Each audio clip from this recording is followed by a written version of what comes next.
And welcome back, everyone. This is another episode of Sports in the Mitten, powered by Mr. Spots in Ann Arbor. I'm your host, Adam Biggers. Follow me on Twitter at AdamBiggers81. And if you're doing a little bit of Secret Santa shopping, want to throw a little gift somebody's way for whatever reason this season, I just wrote an ebook on Jim Harbaugh. I think a lot of the podcast listeners have probably heard some of the stories, but I'd like to think over the past 3 years, Jim and I had some pretty unique. I'll call them unique. Sometimes they're funny, sometimes a little odd, but we had a lot of unique interactions. So I decided to write an ebook about that. That's on sale on Amazon for the bargain price of $9.99. So if you're interested in that, let me know. Or like I said, you can find it on the Amazon Kindle ebook store.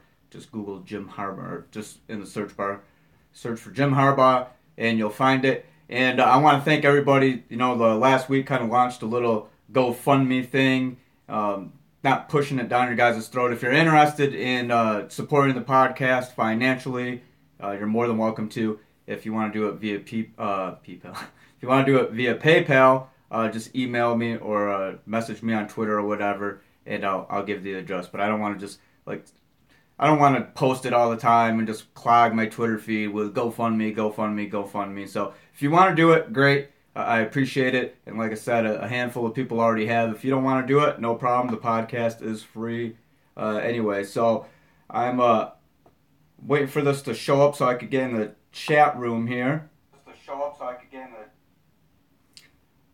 Adam Long's here. Very good day for Michigan. Yes, it is. Justin Green says, woo. Adam Lang next year is definitely put up or shut up. Rodney Clark says, hey, Adam. Shea Patterson, to me, is a game changer, period. Matt Currington says, hell yeah, dude, let's go. So, yeah, we're all here to talk about Shea Patterson. Let me tweet this link real quick so other people could join. I'm going to talk about Shea Patterson. There's cause. If you're a Michigan fan, there's certainly cause to be optimistic, cause to celebrate. But you guys know that I like to present both sides, so we're going to discuss that. And I also, I don't really talk about a lot of things that are outside of sports, but I do want to bring up this Keaton Jones thing because it really does bother me, and it's not the fact, you feel bad for you feel bad for the kid. You feel bad for Keaton for being bullied, but then at the same time, some stuff has come up on the internet, Facebook posts from his mom, so then you begin to question the mother's motivation and if she's using her child's pain and misfortune in order to make a quick buck, which is really crappy of somebody to do. So if you guys want to talk about that, we'll do it at the end of the show. But of course, the focus is Shea Patterson to Michigan. He visited, saw Michigan in that big time overtime win over UCLA. They were down by 15. Big environment. Players were talking about it afterward. And, I watched some videos and stuff. I wasn't at the game this time working on that. But yeah, it's a huge game. So I'm gonna tweet this real quick.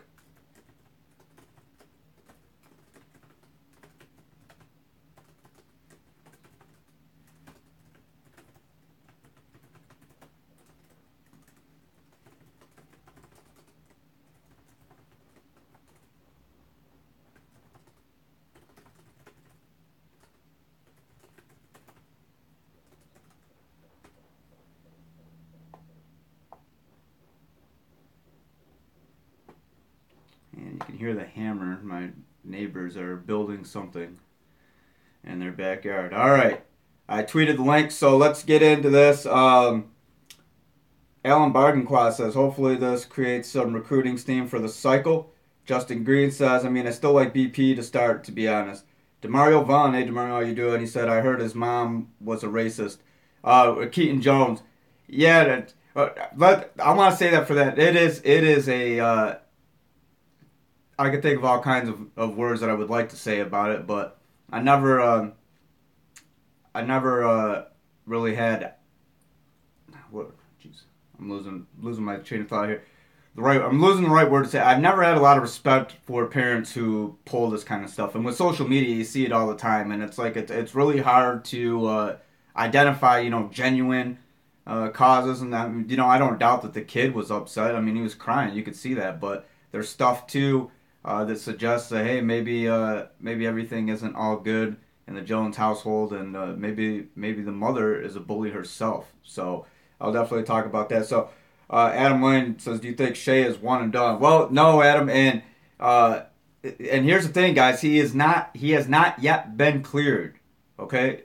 Uh, I think it was Dana Wolken. Somebody, USA Today, earlier tweeted that he'll be immediately eligible. That is not true right now. It has not been determined that Shay Patterson will be immediately eligible. So don't put the cart before the horse in this case. He still has to get a waiver. I mean, he's still got to go through spring camp. Like I said before he committed. Don't just go ahead and hand him the starting job just yet, because it's not even guaranteed that he's going to be eligible for this season. I think, given the circumstances with Ole Miss, that he will be allowed to. But in the NCAA rules, it says the school that you're transferring to is the one that determines if you're eligible or not. And we went over the transfer rules in the last podcast. So if you want a refresher on that, feel free. Go check it out on my YouTube page. Please like, share, and subscribe. So Matt Crinton says, hard to make those assumptions about the mom, Adam. Well, Matt, I mean, the Facebook posts, I think, kind of speak for themselves a little bit, man. I don't know if you've seen their Facebook post, but, she's referring to butthurt Americans right after I've spent the better part of the day actually reading up on this, other than sports stuff, which I don't normally do, but she's got all kind of, Confederate stuff and, kind of sounds,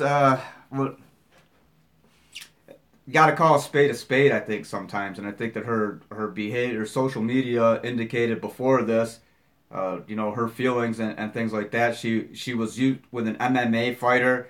She allegedly used racial slurs and saying, asking him for his support and saying that us whites need to stick together. So, I mean, Dad, I never want to just go out and call somebody something, and calling somebody a racist is a pretty bold term and pretty bold accusation, but I do think in these circumstances, I mean, I think the shoe fits. I really do. So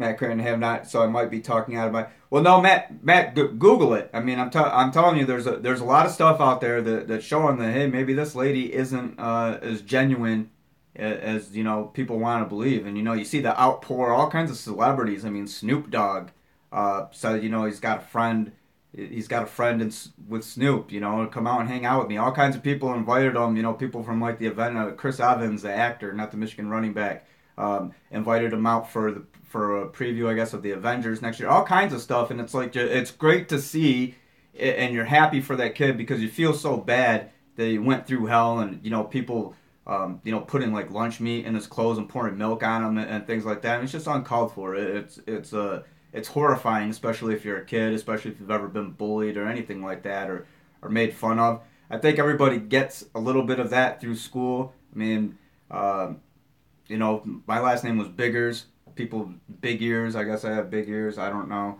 Like to have fun with it.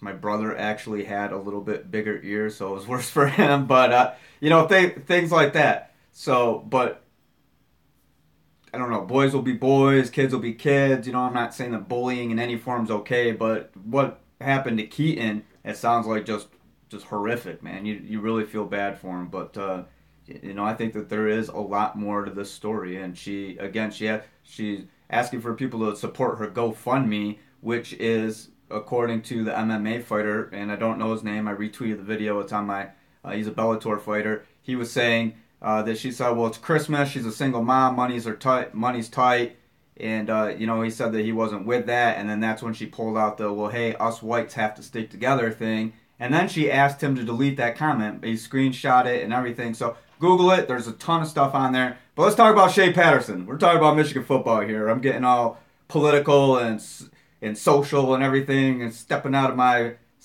comfort zone a little bit, but I do hate when people say stick to sports, because just because you're into sports and that's what you do or whatever doesn't mean that you don't have an opinion. You are an American citizen. You are a human being, a citizen of the world. You do have a right, regardless of what you do, to voice your opinion on social issues. I don't care if you're a sports writer, a doctor, or you have a degree from Harvard, or you work at the corner store. That guy at the corner store's opinion is just as valuable as the guy who's got the fancy piece of paper from Harvard. So anyway, let's talk about Shay, guys. Sean Hole says, also, Keaton supposedly was using the N-word at school. If that's the case, hard to feel bad. And Sean, yeah, I had read a little bit about that too. And then you wonder where he gets it from. So he's repeating what he hears at home, going to school and gets made fun of and bullied. And yeah, you feel bad because he has a scar on his head from a tumor and his nose is disfigured. You feel bad and you get the idea. It's like, man, this poor kid. They're making fun of him because of his appearance. And my dog's in here. How you doing, mister? Everybody say hi to the lab here. All right. It's my podcast, not yours. I'll talk to you later. All right, anyway. Be good. Go eat your food. But anyway, yeah, there's a lot of stuff. It's like there's definitely a lot going on in the story. So Steve DeGregorio.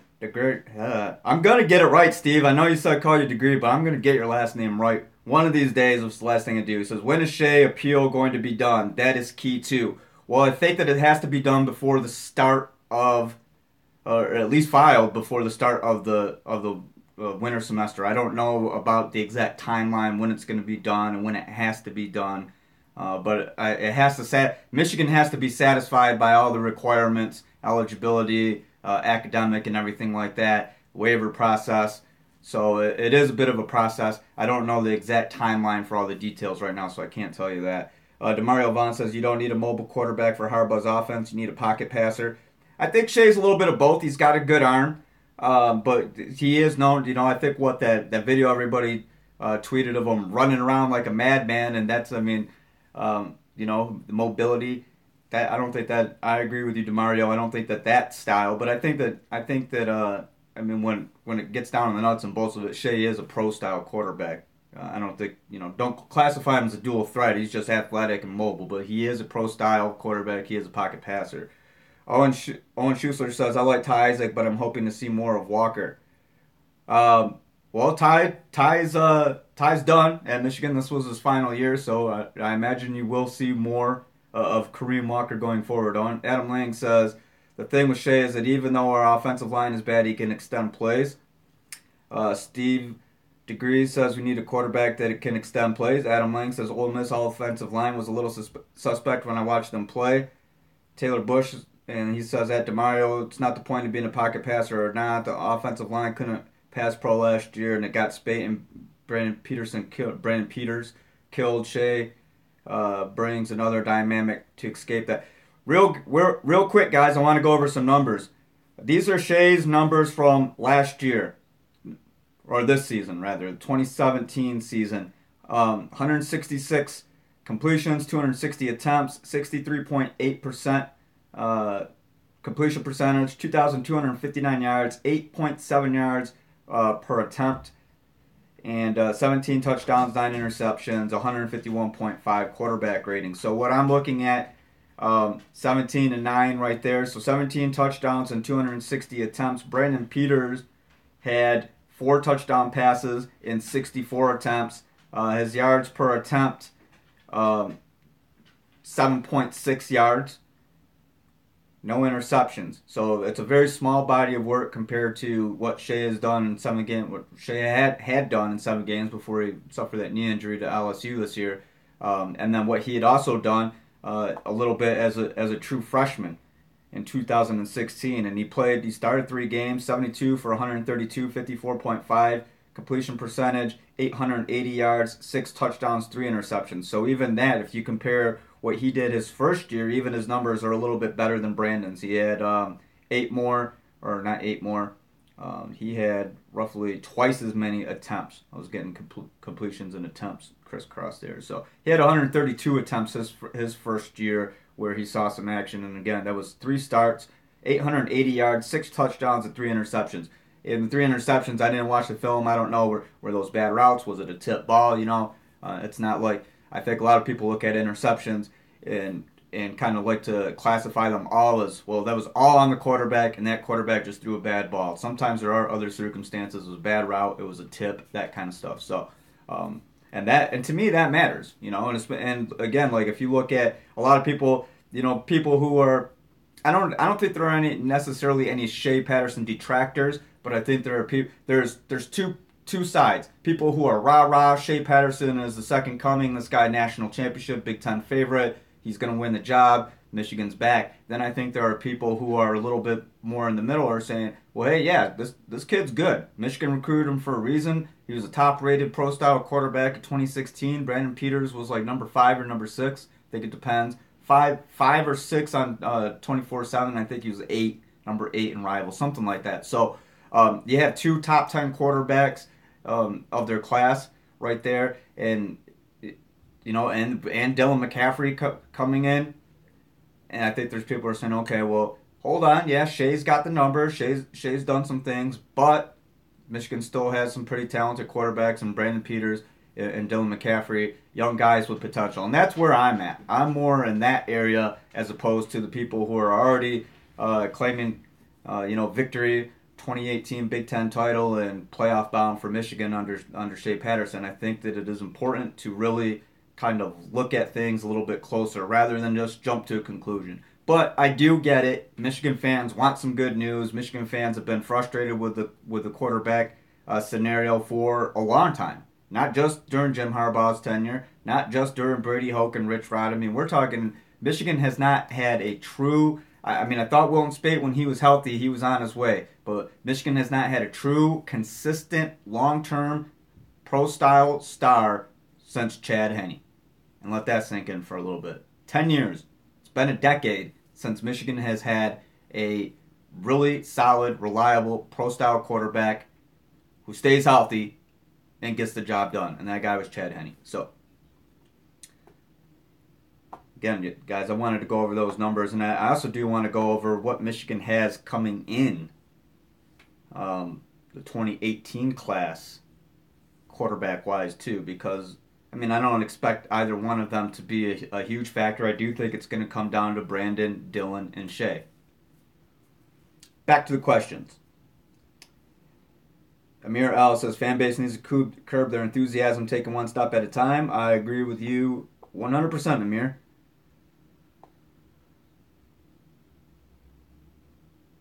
Amir also says, this is a very important offseason. It's us against the world now. Go blue. Alan Barganclaw says, hopefully getting Tariq Black another season in the system for Donovan Peoples-Jones, Oliver Martin, etc. can help whoever is back there. Yep, and Tariq will get this year back. If you guys remember, I asked Jim Harbaugh explicitly about that during the Outback Bowl conference call, and he gave me a pretty good answer for that. So if you don't know what I'm talking about, go again. It's the most podcast before this one.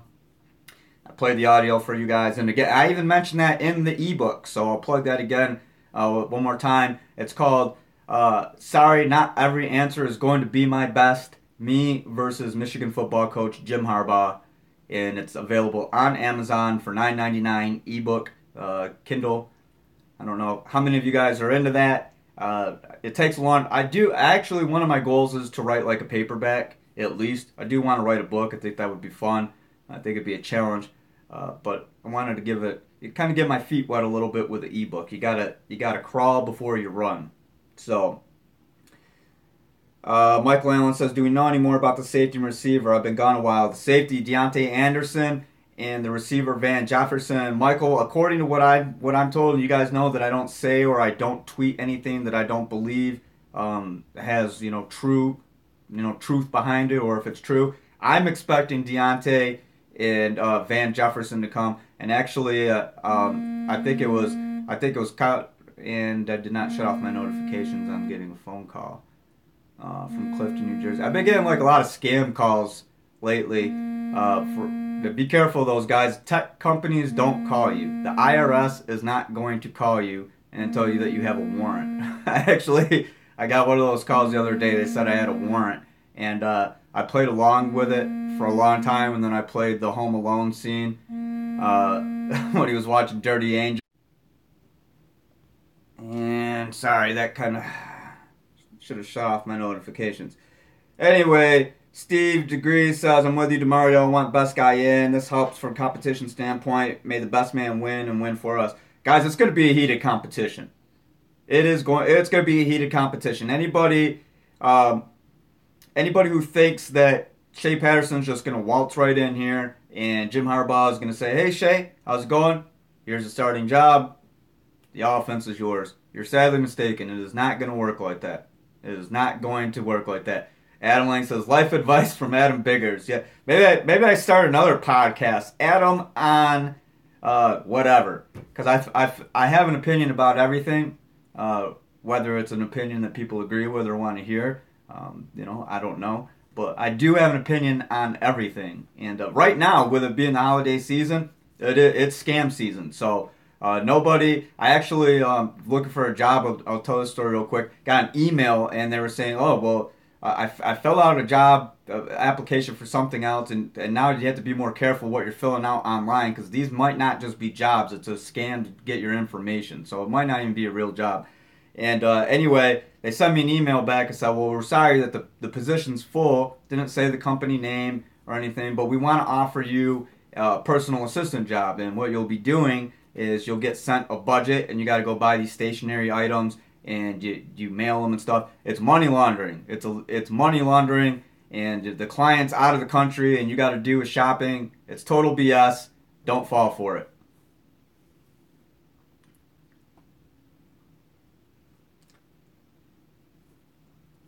Trill City says we need to know what kind of offensive line we have before we talk quarterbacks. I completely agree with you, Trill City. A lot of people are forgetting that. No Patrick Kugler at center. Mason Cole, 4-year starter at left tackle, he's gone. Who else is there? I mean, Ben Bredesen had a pretty decent year at left guard. Cesar Ruiz, I think, is going to end up being the center. You look at Chuck Falaga. You look at John Runyon Jr. You look at Jawan Bushell-Beatty. James Hudson was moved to offensive line. There's going to be a lot of, I think there will be plenty of questions on the offensive line next year. Without a doubt. Mike Onwenu. Walter Mitchell says, Ben, Michael, Onwenu, Cesar, Ruiz. Is that in order? That's not enough. That's not 5, Walter. If you guys, let me see your offensive line predictions. Super early for an offensive line prediction right now. I think it's going to be, if Grant Newsome comes back, I think it's going to be left to right. I think it's going to be Grant, Ben, Caesar, either John Runyon Jr. or Mike Onwenu at right guard, and then Chuck Falaga at right tackle. It's my early guess. And that right side, I'm not quite sure about right yet. Not quite sure about right yet. Let me spit it out. Someone asked, will I be at the Michigan-Texas game? No, I will not. Ian says, how much college basketball will you be covering this year? I haven't decided, Ian. Right now, as you guys know, I'm a free agent. I've done a couple little freelance stuff for Spartan Mag, so usually in the past I've covered both Michigan and Michigan State, so I don't know if I'm just going to be maybe doing some stuff here and there for Spartan Mag. I mean, I watch it all. I watch it all. I read up on it all, so the only difference is at this moment right now, I'm not actually at the games or the press conferences. Although I could go, I still get the emails and invited and stuff, but traveling and out from Flint to Ann Arbor a few times a week can get expensive, so especially when it's not your job. So right now, I'm just like you guys, essentially. Watching. I've always said it. Basically, I am just like you guys. I just got paid to write about sports. So there's a lot of people out there who know a lot about sports, and I've always said if I can do it, I think a lot of people can do it. So I got lucky, I think, and got to do it for a little while. Hopefully, I get to keep doing it. So, Trill City says, how much did you know about Kyle Kuzma before he went to Utah? Trill City, a lot actually about Kyle. He went to Kersley. Kyle transferred a couple times. I know some guys. I've heard stories. I actually met a guy who is his best friend here at home. His name's Mitch McFall, and Mitch told me a lot about it and told me a lot about Kyle. And quite a bit younger than me. He's the same age as Kyle, and he knows a couple guys who are on my collegiate summer league team, and those guys are all playing baseball at some school right now. Rochester. I got Cornerstone University. Davenport, that kind of stuff. These guys are all over NAIA, JUCO, D2, that sort of thing. So anyway, I was introduced to Mitch because get connected to Kyle, and Mitch was telling me, he used to play video games and stuff. Nobody, even his best friend, did not expect this. I mean, Kyle was always like good at basketball. He got a growth spurt. Nobody predicted this for Kyle Kuzma. Even his college career. I mean, he was always a solid player, but there was nobody who was saying Kyle Kuzma is going to be in the NBA, let alone be one of the best rookies in the NBA, playing for the Los Angeles Lakers, and getting headlines alongside Lonzo Ball and that sort of thing. Nobody saw this coming. So how much did I know about Kyle? I mean, I knew a lot about him. To answer your question, I could talk about that a little bit. Trail City says Kyle Kuzma is the truth, man. He told Kobe he don't want to go back to Flint, so he's balling. Yeah, I mean that's a lot of people. A lot of people in Flint view athletics as their way out. They do, and that I think. And when you think of a lot of areas like that, Trail City, you're from Muskegon. I think Muskegon's similar. Saginaw, Detroit, Pontiac, Benton Harbor, towns like that, small cities like that. I mean, Detroit's a big city or bigger city, but you get what I'm saying. A lot of people view athletics as their ticket in life and as their way out. And Kyle's one of those guys who has that. I don't know his I don't think that he particularly had it real rough growing up. Not as rough as a lot of people do. So anyway, enough about that. Amir L says, hold on. And I saw Rhonda. Rhonda's in here. How you doing, Rhonda? Amir L says his offensive line prediction is, and starting from left going to the right, Newsome if healthy, Bredesen, Ruiz, Onwenu, and right tackle either Hudson or Stuber. Those are, and yeah, Andrew Stuber, Steven Spinellis even is a guy. I mean, they'll have some possibilities on offensive line. I think if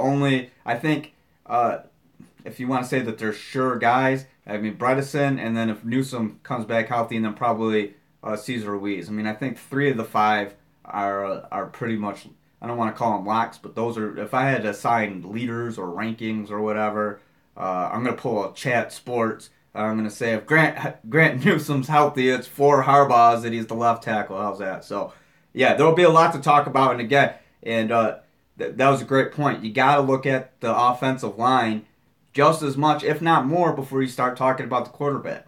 Because the offensive line this past season was not Michigan's strength. It got stronger a little bit, that 3-game stretch at the end of the year, that 3-game winning streak before Ohio State.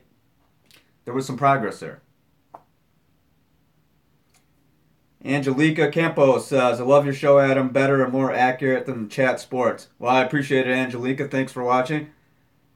Trio City says we need to get rid of the Viper and Reed. Matt Crittenden says, do you think that talent-wise they will be better at O-line? LMAO at the Chat Sport reference. It's a fact. It's a fact. These guys, and again, I've said this a couple times, the Michigan Football Insider,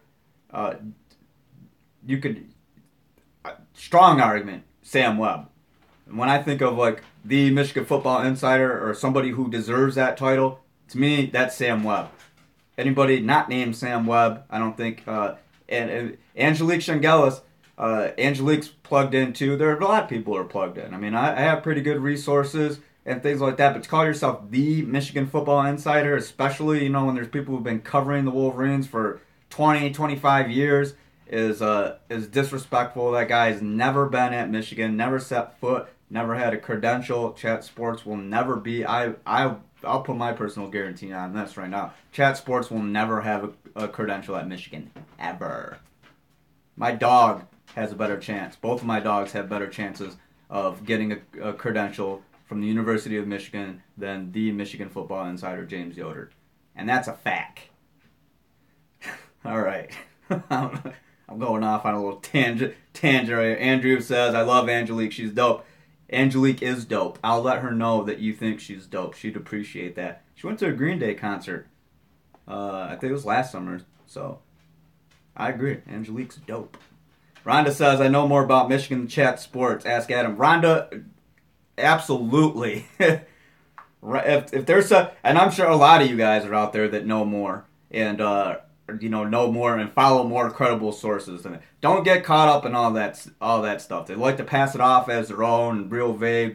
We expect Shay Patterson. I read a couple of things today because I think it's comical. We expect Shay Patterson to commit within the next 36 hours. It was well known that he was going to commit before the weekend was over. And who had that information first?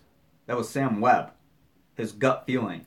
And like I said last time, Sam Webb's gut feelings are right 11 out of 10 times. So it's easy for anybody. We're hearing, we have sources, a source says this, a source says, man, get out of here with that crap chat sports. Anyway, Adam Lang says, what do you think will be the team, strength of the team next year? Defense. That defensive line, I think, is going to be good. I really like potential Kwity Paye and Michael Dwumfor. I like Michael Dwumfor a lot. Deron Irving-Bay, I think, is going to get a shot in there. He's a Flint kid. The only All-American ever from Flint, believe it or not, in football. When I saw his status, I said, are they sure? I had to go look because I'm in Flint area. I'm like, Paul Krause went to Bentley or Bendel. It's one of the two in Burton. That's not technically Flint, but the only city school kid ever to be an All-American in football. And I'm thinking, well, Andre Rison went to Flint Northwestern. There's all kinds of. Matt Trannon was really good at Northern. There were so many guys. But yeah, Deron Irving-Bay, the only All-American from a Flint city school and in football. So Mark Ingram was not an All-American. But he was. He graduated from. Well, he was, but he graduated from Grand Blanc. I think he was a parade All-American. He went to Flint Southwestern, but he ended up at Grand Blanc. So, can Ron Johnson spell Winovich? I think Kwity Paye might be. Kwity is supposed. Jim Harbaugh said. I remember on a conference call asking him about Kwity and Michael. He said Kwity may be the next Chase. Michael may be the next Mo Hurst. Maybe. He was careful with that, but. Angelica Campos says, Adam, what are the chances we get the tackle from Ole Miss? He's not. Greg Little, he's not coming. I've been watching with him and my husband. Oops, I lost a comment. Hold on, Angelica. Angelica, he is not coming to Michigan. Greg Little. Yeah, because there were four guys everybody was talking about. Greg Little, Deontay Anderson, Van Jefferson, Shea Patterson. 3 out of the 4. Shay for sure. I believe Deontay and Van are on the way. There's been plenty of stuff out there to suggest that. That's not just... I've done a little bit of homework, but again, Sam Webb was really, I think, the guy that was in front of 99% of the information coming out. I had talked to some kids from IMG, though, so I was told... Actually, I knew last night that Shay Patterson was committing, and then, it was pretty much a done deal. And then I saw something on the student directory real quick, and I was like, "Oh man, this is surefire." But it was actually a group that set up the email, shaypatterson@umich.edu. But then when Shay, of course, tweeted it today, I think it's a foregone conclusion. And again, like I said, when Sam Webb said it was a gut feeling, I think that pretty much said it all. So.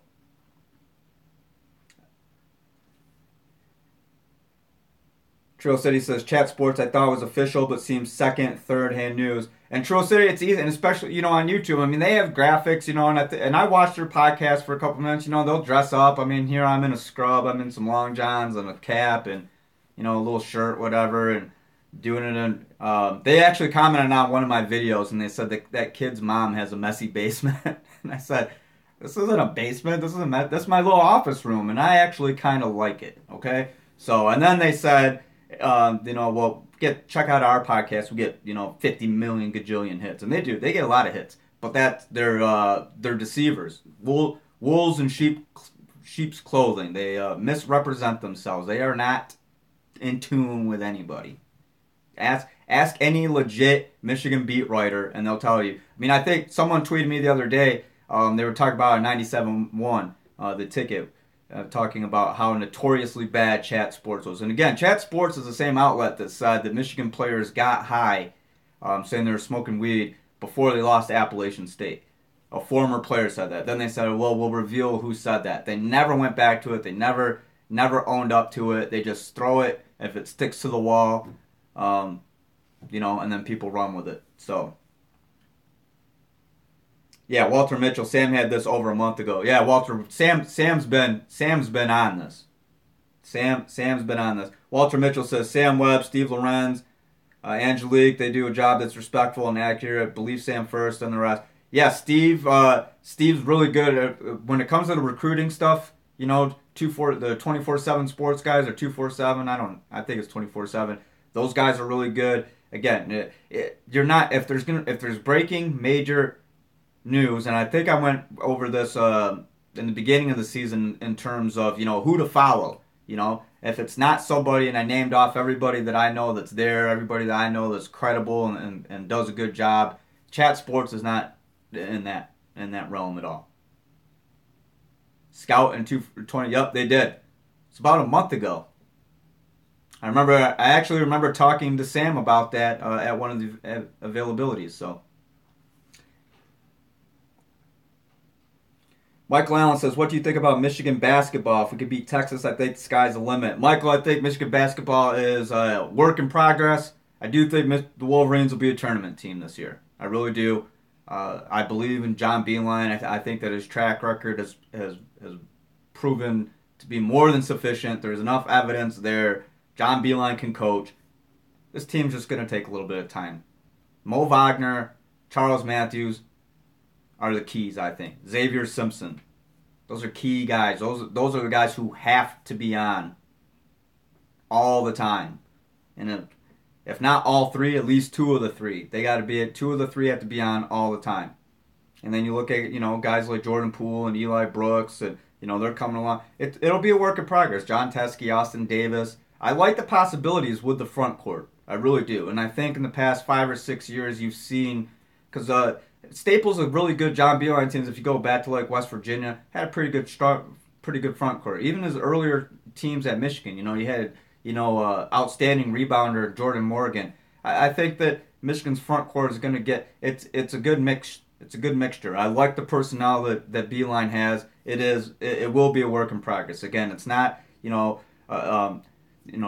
compare it with Michigan State. This is a national contender. This is a Final Four team. I think that there's really no debating that. They stay healthy and they play the way that everybody knows that they can and expects. Different scenarios, right? Tom Izzo's coming, Miles Bridges coming back, monster recruit. It's different scenarios, different styles, different philosophies. John Beilein's a proven winner. If I'm a Michigan basketball fan, I have this many worries about the Wolverines this year. And not saying that there aren't things. I mean, free throw shooting percentage, but in terms of are they gonna be a decent team? Are they at least going to make a push and make the tournament? I don't think there's any. They'll be a tournament team. I do say that. Why are people knocking chat? Just join. Because Jason Hughes. Chat Sports just not credible, and they're going around parading around like they're the ones who are on the Shea Patterson and all this breaking news or not. And Trill City mentioned they seem like second or third. They're like fifth or sixth or seventh hand. They're like way down the totem pole. Okay, back to football. Rhonda says. For Masterful says, let's talk hoops in about a month from now. As far as football, who'll be sitting out for the bowl game? You think? I mean, I would not. And I'll ask you guys as fans, would you be mad at Maurice Hurst if he sat out in the bowl game? I mean, yeah, you want to see him one last go. Conflicting opinions on that, I'm sure. But, I mean, Mo's got a golden ticket right now to be, one of the first defensive players taken in the NFL draft. He was the highest graded on either side of the ball according to Pro Football Focus. Matt Crittenden says, "Hell no, he wouldn't be mad. Mo gave Michigan all he had." I agree. I wouldn't be mad. I don't think it's selfish. That kind of. A lot of people, like to get in that self. I mean, we went through this last year. I mean, guys have different reasons. Like last year, I remember, and I got into it with Danny Cannell on Twitter because he was saying how Jabril faked the injury. I was right there, literally like 6 feet away from Jabril. 8 feet away. I was watching him stretch. I was close enough to see his facial expressions, and I could tell when he was doing like leg lifts and that stuff and stretching that he was favoring his right leg. Jabril Peppers was injured. He wanted to play in that game last year. So, different things. Is Mo Hurst selfish if he doesn't play in this game? I don't think so. If anything, it gives a guy like Michael Dwumfor some big-time major experience. What else does Mo Hurst have to prove? And other than, your fan and you say, well, hey, loyalty to the team, be loyal to your guys, Mo Hurst is better. He came back for a fifth year. He could have entered the NFL draft last year, so I don't think there's any questioning Mo Hurst's loyalty or intentions or anything. If I'm Mo Hurst, one more game, what's the benefit? Pros and cons. Pros, okay, go out there, go win a bowl game with my teammates and everything, and that's great. Or, unfortunately, get injured. I mean, we saw it last year. Jake Butt got injured during the Orange Bowl. Jake could have sat that game out. So, saw something about Brian Monet's new leader. Uses red shirt already. He's gone after the season. Yep. Yeah, this was Brian's final year for Mo. Sean Hull says Mo Hurst has given enough to the team. He's made the fans proud. Time to get his. And it ended. I'm seeing your money. Brian can come back. I thought Brian Monet was a 2, 12, 13. I thought he was freshman 13. Let me see. I think you might be right. Brian does have one more year. Hold on.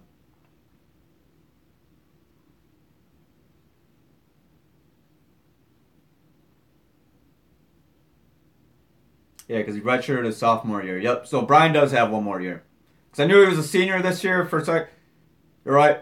Mistake on my part.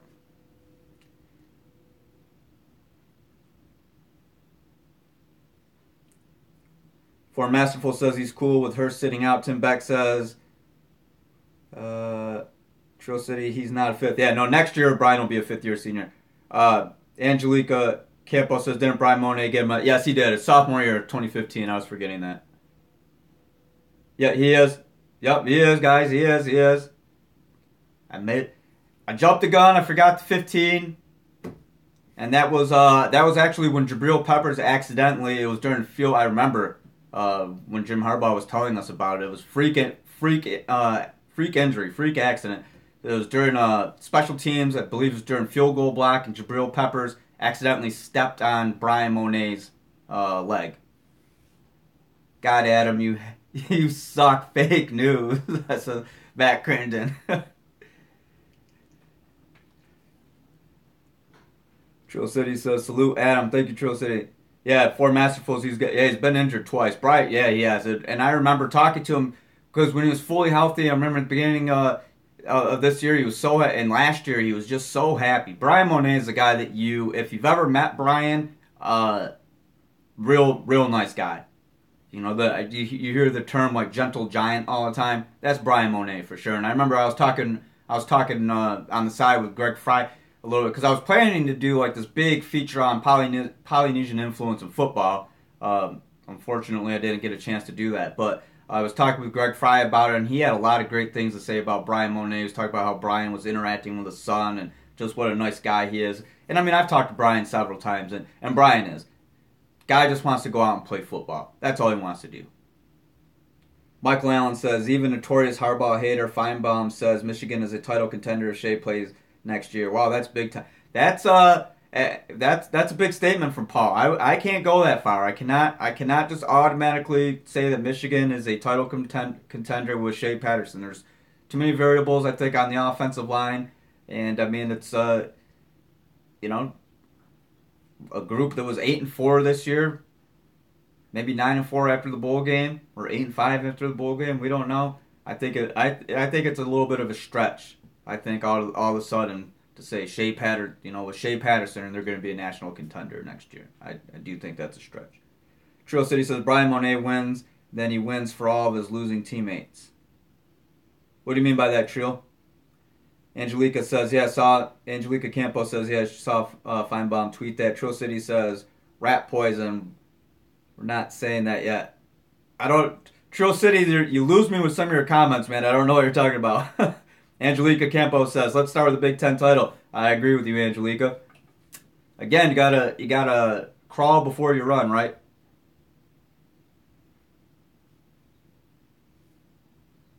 For Masterfuls, who will place our defensive backs coach, you think? I don't know.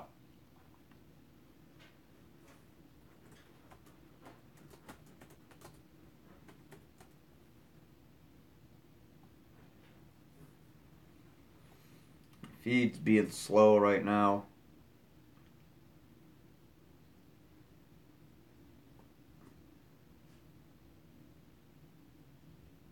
Matt Crinan says, Trill argues with everyone else in the chat. Crawl before you walk. Yeah, what did I say? Run before you crawl? Rhonda, what about Jacob Mathis? I have, kid from Ole Miss, I haven't heard anything about Jacob, Rhonda. Trill City says, Shay Patterson winning us a national championship is rat poison. And with the rat emoji. I like the rat emoji. Josh Pickens says, bring Woodson in to be the defensive backs coach. Anything else? You guys, more Shay, more Brandon? I want to talk about real quick. Joe Milton. This is Michigan's 2018 commits. And again, I don't expect, even before Joe Milton, or even before the Shea Patterson thing, even before the Wilton Speight transfer and all that, I did not expect Joe Milton to be an immediate factor going into next year, and I still don't. But, I mean, you got to look at this quarterback room right now, and you're good. Joe Milton, 4-star, 6'5.5", 230 pounds, really athletic, got a rocket arm. The knock on him, of course, was the accuracy. Rocket arm. Rocket arm. Watch, go on YouTube and just search Joe Milton or on Huddle, and you'll see for yourself.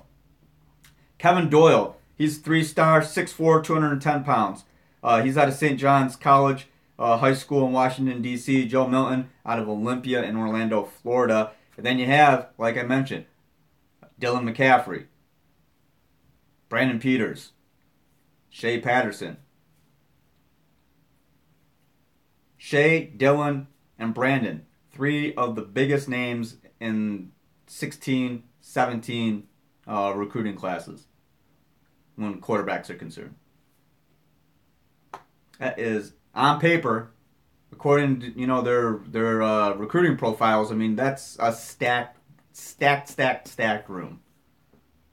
Ford Masterful says, I still believe if Dylan gains weight, he will be the one to take us to the playoffs. Ford Masterful, I think Dylan is the next star. I don't know about, playoff and all that stuff, but as far as, and I mentioned this several times, I've seen Dylan warm up. He throws a really nice ball. Just mechanically sound, everything about Dylan. I would watch him before games warming up, and he's got a nice arm. Matt the Destroyer 2 says, heard about transferring, still not hopeful for 2018, even if we are super good, because all the teams I root for have the worst things happen to them. Trill City says, MSU got Ladarius Jefferson. Yes, they did. Out of your neck of the woods, Trill. Muskegon, Big Reds. A lot of good guys coming out of Muskegon. Michigan State, Deontay Davis, for instance. He was a pretty good one. Out of Muskegon, what I mentioned last time, there was a guy out of Muskegon Heights. Michigan State recruits over there a lot.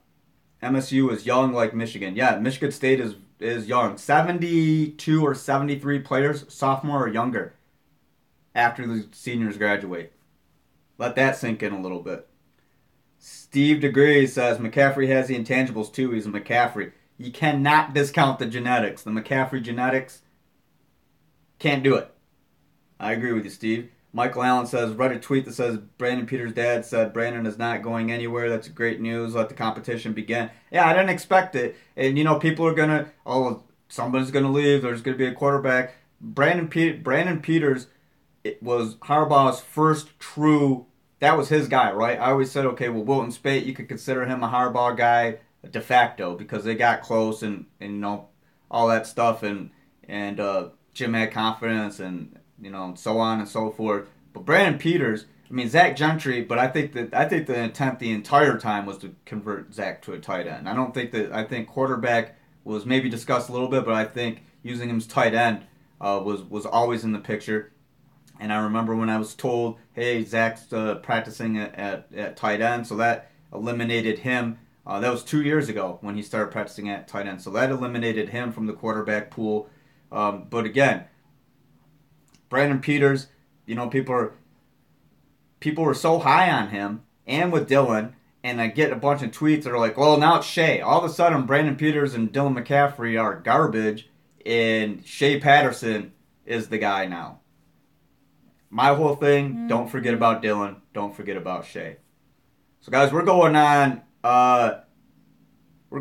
55 minutes here coming up. I'm going to have to end it a little. Angelica Campos says, won't mention the transfer destination yet. No, I haven't heard anything. I'll let you guys know when I do. Chris Carter says, I just watched Van Jefferson. He's the best receiver we have. He's very slippery. I think Tariq Black's pretty good. I think Nico Collins has potential to be good. I mean, that's guys. I like to caution that don't. The next guy I know is always the best guy in this transfer, and be careful. Michigan did go after Van Jefferson, so it's not like he's not a player that they weren't interested in to begin with. But settle down a little bit. I mean, Donovan Peoples-Jones is going to be pretty good too. Tariq Black is going to be pretty good. Nico, I mean, you guys go back to what everybody was saying with this. This is the best wide receiver class in Michigan history. Holy crap! All of these guys, all four of them, they're just going to be superstars. So.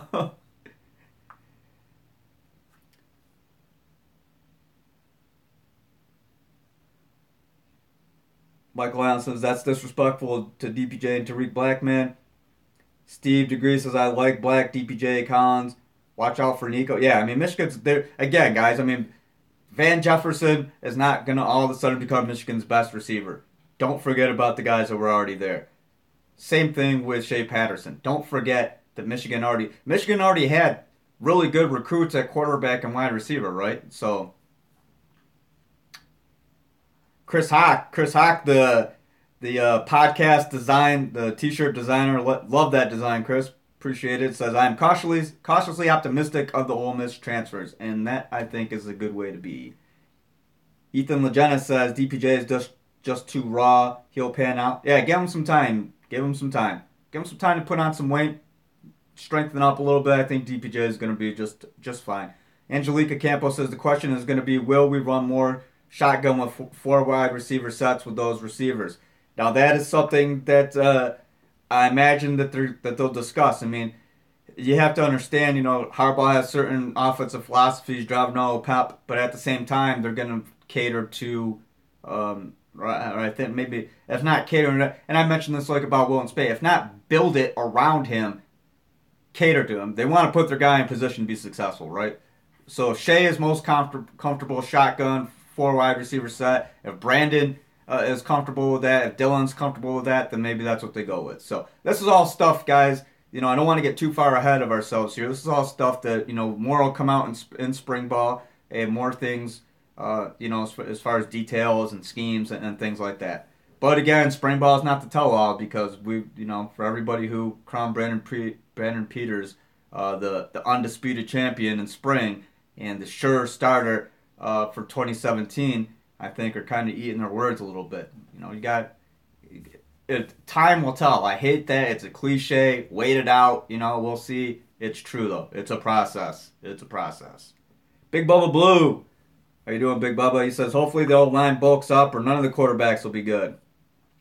Ford Masterful says, I'm not high on Joe like everyone else. Everyone talks about his big arm. Cool, but he had 47% completion percentage, which is alarming because spread is built for easy throws. Ford Masterful says, yeah, that's a knock. Like I mentioned, the completion percentage. Absolutely, I agree with you. Jagu Notepad says, play calling is good, it's just the execution. Execution was a problem last year. No doubt about that. And to go back to that question that Angelica asked me too, that you start 4 wide receivers and spread out shotgun and stuff. Then what about the tight ends? Michigan has long said, Harbaugh has long said, the tight ends, power football, that kind of stuff. I don't know if they're going to deviate too much from that.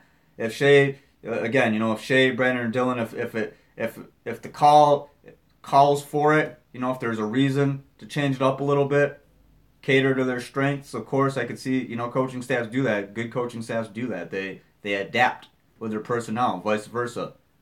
Personnel adapts with the coaching staff. Everybody kind of comes to a happy medium, and they get the job done. But Michigan, I mean, you got to think of the tight ends too. You know, I don't think it's going to be all 4 wide receivers that just boom throwing the ball down the field. I mean, I think what we saw a lot with John O'Corn. I really liked when John O'Corn was quarterback. I really liked the way the tight ends got involved. We saw Brandon Peters. I mean, Zach Gentry and Sean McCune are sure targets. People were getting on Sean about the drops. Yeah, he had a couple drops this year. Okay. He also had a lot of catches. I don't have the stats right in front of me offhand. I think he had, like 28 or 29 catches, something like that. So Zach Gentry had a bigger part, earned a bigger role in the offense. Those guys are going to be components too. Don't forget about them. Tyrone Wheatley Jr. Michigan's got a lot of tight ends.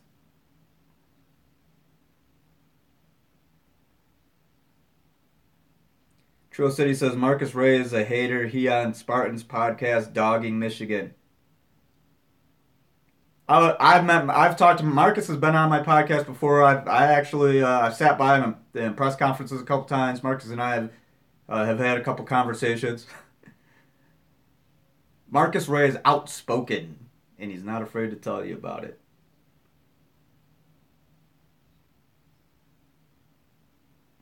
Hawkeye 3352 said Harbaugh said he planned on changing the offense for Peterson.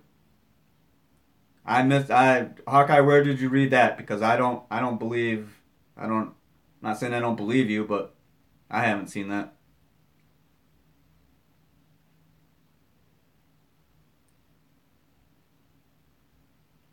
Marcus Ray, Mr. Love today at WTKA right now.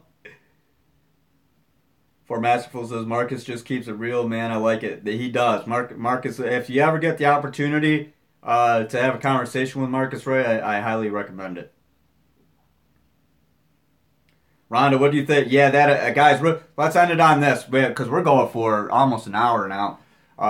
Yeah, the Amani Toomer. Did you guys see that Amani Toomer interview from a few days ago? I tweeted the video today. The interview was from a few days ago. He dumped on Harbaugh. Said that Harbaugh hasn't won anything, no big games. Michigan's mired in mediocrity and accepting it. Does not like the job that Jim Harbaugh has done up to this point. He expected a lot more. I think that he made some valid points, but I think that there was a lot of bitterness. Salty, I don't know the relationship. Amani says he hasn't been at Michigan in a while. I don't know the relationship. Is he just talking out of turn because he's bitter? You have to take that into account. I don't know. But pretty harsh criticism, and especially coming from a former Michigan player. Not something that you would expect, because I think the vast majority do support Harbaugh and think that he is the right guy, and happy that he's in Ann Arbor and think that he's going to be the one to resurrect the program. And I think so too. I think that Jim Harbaugh. I've always said it this way. People are getting anxious and impatient, whatever, with Jim Harbaugh. Name another coach who's going to give. Who's going to care? I was almost going to say something else. Who's going to care as much about Michigan and rebuilding Michigan than Jim Harbaugh?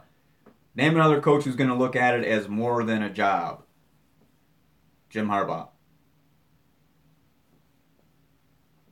Greg Ryan says Toomer was out of line. Sean Moore says Toomer is a tool. Steve DeGree says, yeah, Toomer seemed really mad too. Sounds like he felt he should be called back here more often. Who knows? Something is there though. Yeah, I mean, it's like, is your ex-girlfriend, 9 out of 10 times, is your ex-girlfriend really going to say a bunch of good things about you? I mean, I don't know. Maybe that's not the right comparison, but you know what I mean? We don't know what happened. I don't know what Amani's relationship with Michigan is like, and is that fuel? What is his motivation? You can be critical of Jim Harbaugh if you're a former player, and you have the right to be. But the way that he went about it, I thought it sounded that sour grapes to me. I mean, it sounded, like I said, like some bitter kind of vindictive type of talk. Not constructive criticism. It sounded like he was just really kind of going out of his way to trash Harbaugh. Angelica Campos says Jim keeps us relevant even when we're down. No one else can do that and recruit like that. I agree with you, Angelica. Any questions? Rhonda, do you have a final question? Anybody in here for Masterfuls? Anybody, if I forgot to read your comments? I had a lot today, so I appreciate it, guys. And again, real quick before I go, want to remind everybody, my first ebook is available on Amazon.com. Just search Jim Harbaugh, Adam Biggers. It's called Sorry, Not Every Answer is Going to Be My Best. Me versus Michigan football coach Jim Harbaugh. Had a lot of fun writing it and kind of chronicling our little back and forth and press conferences, conference calls, and that sort of thing. So give it a read. It's $9.99. Maybe a little bit expensive for an ebook now that I think about it. But you know what? Nipsey Hussle sold a mixtape for $100. And why? Because he valued his work at that. And that's the price point he set. And he got it. Jay-Z bought $10,000 worth. So if Jay-Z, if you're watching, come buy $10,000 worth of my ebook, I'd appreciate it. But like I said, $9.99 Secret Santa thing. If you're have a little work party going on or school, go ahead, consider that for a gift. Or if you just want to send it to somebody, low risk, high reward.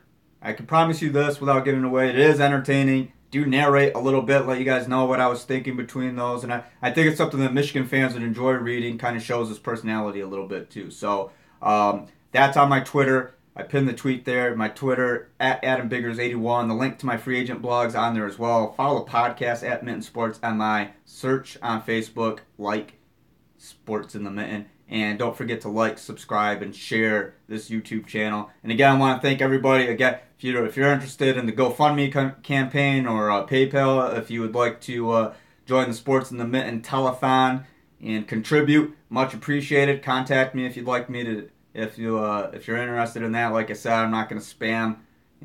Put a bunch of links on Twitter and force feed it to you guys. If you want to do that, great. If you don't want to, that's fine. The podcast is always going to be free. I'm never going to charge you guys for information or anything like that. I'm gonna keep doing what I've been doing and letting you guys know what I know and dismissing some of the BS that floats around there on the internet. So one final question, guys. Michael Allen says, "Thank you, Adam. You're the best." I appreciate it, Michael. Thanks for watching. I just love Trill City's comments. He says he hated on Jim Harbaugh tweets and then let the dude misquote it. That is not real. I'm Trill. If you don't know what Trill means, look it up. I know what it means. Trill City knows I know what that means. Trill City, the origin of that word, I believe UGK was the first. Bun B and Pimp C were the first to use the word Trill. The mixture of true and real, for those who don't know. For Masterful says, let's call that number again. The gangster party. All right, hold on. Let me find it. Who was here last time for the gangster party? That was the Ohio State. Oh, man. God, that show was funny. I called and left a few messages. Hold on. Gangster party hotline. I'm going to get the number. Call the gangster party hotline. Talk some crap to them. 1-213-373-4253. Again, the number is 1-213-373-4253. Gangster Party Hotline. It's a number that they want you to call and talk crap to them. They like it. Chris Carter says, do what I call them, they curse me out. For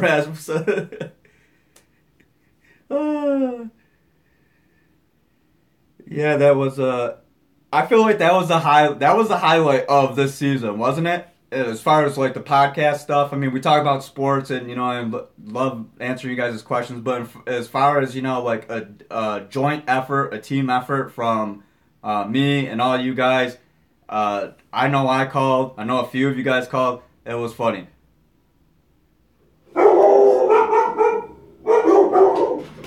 Hey, shush. All right, it's time to go. The dogs are barking. I gotta make dinner. Steve Degree says, thanks, Biggs. As always, good chat, bro. Yeah, I appreciate it, you guys. For Masterful says, he told me to go do some unsavory things with an elderly woman who favored Seal. It was a magical night. Oh, man. Gangster party highlight. You want to talk some shit? Cops at the door? No. It's Chat Sports. James Yoder's at my door. He wants me to come outside and put on my dukes. All right, guys. Sean Moore says, no disrespect on Monty Toomer, but if you're not with us, then you're against us. Respect the process. J. Goo Notepad says, Dobermans, no. Even more intimidating. Chocolate and black Labradors. They're all bark, man. And that was, I guarantee that was the Dakota, the girl. She's very mouthy. 85 and 75 pounds. If one was going to bite, it would be Coda would be the one to bite somebody, though. She's the protector. She's also the best athlete in the family, believe it or not. I've put her through several athletic trials. As a matter of fact, I'll end it on this. When I first got her, she's 6.